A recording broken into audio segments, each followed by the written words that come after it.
علی بھائی اگلا سوال ہے، کیا مسلسل 3 جمعے چھوڑنے والا کافر ہو جاتا ہے؟ اگر ایسا ہی ہے تو کیا اسے دوبارہ کلمہ پڑھا کر مسلمان کرنا پڑے گا؟ اگر ہاں تو پھر اس نے نکاح کا کیا ہوگا؟ پلیز اس حوالہ سے کوئی ریکارڈنگ کروائیں، کیونکہ پریکٹیکلی مسلمانوں کی اکثریت اس جرم عظیم میں مبتلا ہے۔ انا للہ و انا الیہ راجعون۔ انا للہ و انا الیہ راجعون۔ دیکھیں یہ جرم اسی لیے ہو رہا ہے کہ امت کو کہانی کرا دی گئی ہے کہ جس نے ایک دفعہ بھی کلمہ پڑھ لیا ہے اب جنت اس کی گارنٹیڈ ہے، جو مرضی کرتا رہے۔ اور یہ بھی چیزیں آؤٹ آف کانٹیکسٹ پیش کی گئی ہیں، یہ اس طریقے سے نہیں تھا۔ صحیح بخاری کی حدیث ہے، نبی صلی اللہ علیہ وآلہ وسلم نے فرمایا میری پوری امت جنت میں جائے گی سوائے اس کے کہ جس نے جنت میں جانے سے انکار کر دیا۔ تو پوچھا گیا کہ من ابا یا رسول اللہ، کس نے انکار کیا؟ تو آپ نے فرمایا کہ جس نے میرا حکم مانا وہ جنت میں جائے گا، اور جس نے میری نافرمانی کی اس نے جنت میں جانے سے انکار کر دیا۔ باقی وہ بات الگ ٹھیک ہے، بخاری اور مسلم میں حدیث ہے کہ نبی صلی اللہ علیہ وآلہ وسلم بار بار دوزخ کی طرف جائیں گے، اللہ تعالیٰ ان کے لیے تعداد مقرر کرے گا، اللہ کے اذن سے آخر میں اس شخص کو بھی جنت سے دوزخ سے نکال کے جنت میں لے آئیں گے کہ جس کے دل میں رائی کے دانے کے برابر بھی ایمان ہوگا۔ لیکن یہ کون سوچ سکتا ہے کہ کتنا عرصہ اس کو وہ جہنم میں وہ پیریڈ گزارنا پڑے گا۔ اللہم اجرنا من النار۔ یہاں تو کہہ دیتے ہیں جناب ایک پھیرا لگے گا، آپ کو پھیرے کی لینتھ کا ہی نہیں پتا۔ ہم لوگ تو 5 سے 10 سیکنڈ کے لیے موم بتی کے فلیم کے اوپر نہیں ہاتھ رکھ سکتے۔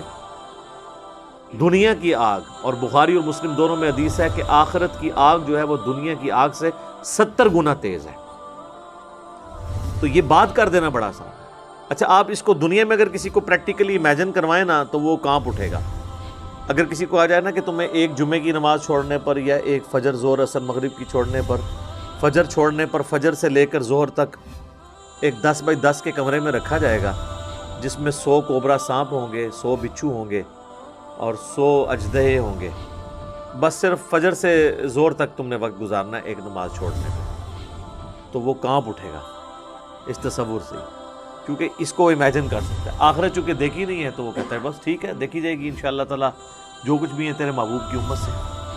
جمعے کا معاملہ تو بہت سینسٹیو ہے۔ جمعے کی آپ اہمیت کا اندازہ اس بات سے لگا دیں کہ جمعے کی نماز کے اوپر ایک پوری سورت ہے، اس کا نام ہی سورۃ الجمعہ ہے، سورت نمبر 62 پارہ نمبر 28 میں، اور اس میں باقاعدہ اللہ تعالیٰ نے جمعے کی فرضیت کا ذکر کیا ہے۔ اعوذ باللہ من الشیطان الرجیم، بسم اللہ الرحمن الرحیم۔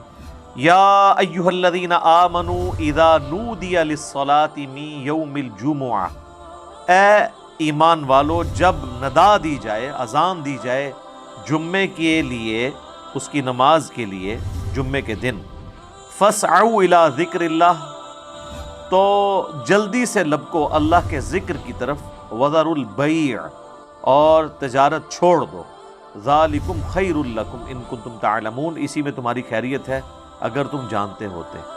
فاذا قضیت الصلاۃ، ہاں جب نماز پڑھ چکو، فانتشروا فی الارض وابتغوا من فضل اللہ، اس کے بعد تم زمین میں پھیل سکتے ہو اور اللہ کے فضل کو تلاش کرو۔ یعنی صرف جمعے کے اس ٹائم پیریڈ کے لیے آپ نے کاروبار زندگی کو ترک کرنا ہے۔ وَاذْكُرُوا اللَّهَ كَثِيرًا لَعَلَّكُمْ تُفْلِحُونَ، اور اللہ کو بہت کثرت سے یاد کرو تاکہ تم فلاح پا جاؤ۔ تو جمعے کی فرضیت قرآن میں آئی ہے، اس سے آپ اس کی اہمیت کا اندازہ لگا سکتے ہیں۔ باقی جتنی نمازوں کا ذکر ہے وہ جنرل ہے ان کی فرضیت کے اعتبار سے، یا ایون سورۃ النور کے اندر صلاۃ الفجر اور عشاء اور ظہر کا ذکر آیا ہے تو وہ پردے کے اعتبار سے آیا ہے۔ فرضیت کا جہاں تک ذکر ہے نا اسپیسیفکلی وہ جمعے کی نماز ہے، اسی لیے اس کی سب سے زیادہ امپورٹنس ہے۔ اور جمعے کی بھی نماز کی امپورٹنس نہیں ہے، جمعے کی اس ایکٹیویٹی کی امپورٹنس ہے۔ نماز تو اللہ تعالیٰ نے اس دن ویسے ہی کم کر دی ہے، 4 کی بجائے 2 فرض کر دی ہیں۔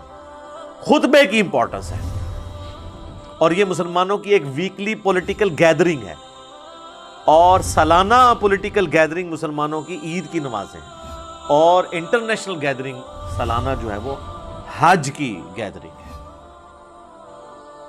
یہ یعنی جمعے کے خطبے اس لیے نہیں ہے کہ یہاں پہ آپ نے لوگوں کو یعنی نکاح، طلاق اور استنجے کا طریقہ، یہ ساری چیزیں بتانی ہیں، اصل میں پولیٹیکل ایشوز کو ایڈریس کرنے کے لیے، تاکہ لوگ ایک پیج کے اوپر آئیں مسلمان۔ اسی لیے جمعے کی گیدرنگ ایک شہر میں ایک سے زیادہ ہونی بھی نہیں چاہیے۔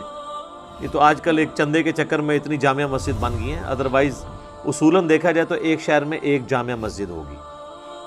ایران میں آپ چلے جائیں، تہران میں ایک جگہ جمعہ ہوتا ہے اور 15 سے 20 لاکھ لوگ ایک جگہ جمعہ پڑھ رہے ہوتے ہیں، اور ایران کا پریزیڈنٹ جمعے کا خطبہ دیتا ہے۔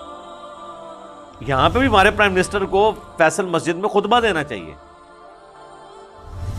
تو آپ دیکھیں پھر کس طریقے سے قوم ایک جگہ جمع ہوتی ہے۔